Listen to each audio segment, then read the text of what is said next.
U dan kada počinje post Presvete Bogorodice, mi pravoslavni hrišćani grada Niša sabrali smo se, iskažemo molitvom i postom naše neslaganje, naš protest sa onim što se protivi volji Božjoj, sa onim što se protivi stvaralačkom promisu Božjem, sa onim što se protivi Božje premudrosti, sa onim što se protivi prirodi, protiv greka, protiv prirodnog bluda, protiv sodomije, protiv onoga i zajednice neslobodnih, ne mogu da kažem braka, nego zajednice koja ne rađa život, već rađa greh. A da istovremeno kažemo da brakovi porodici, da rađaju dece, da životu, onome što je dar Božji, što je volja Božja, što je promisao Božji. Kažemo čovjek ponavljamo, nismo se sabrali da govorimo jezikom mržnje, ni prema tome, kao što smo čuli u svetoj molitvi.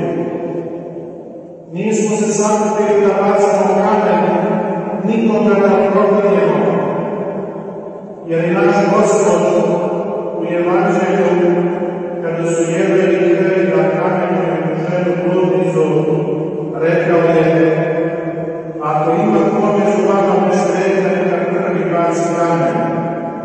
A njoj je rekao: oprošteni su ti gresi, idi i ne greši više.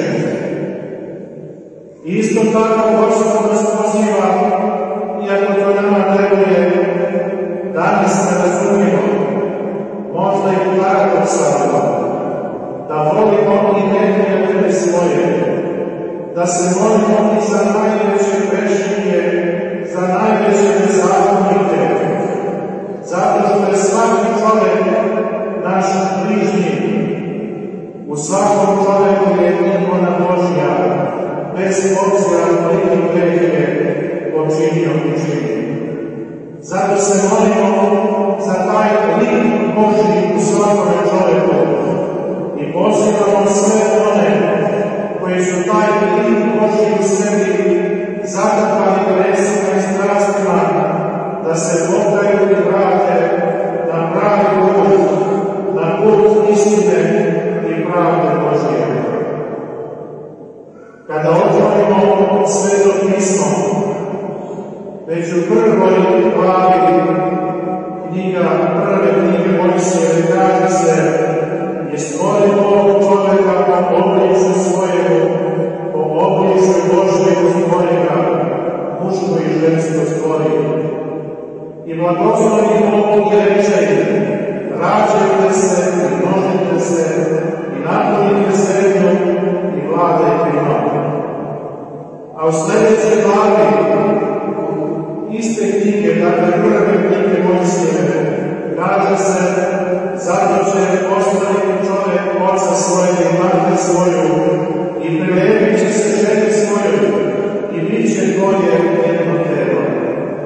Dakle, blagoslovena zajednica, od Boga blagoslovena, vrlo jasno se kaže u Svetom pismu između muškarca i žene. Jer je to zajednica kroz koje se rađa život,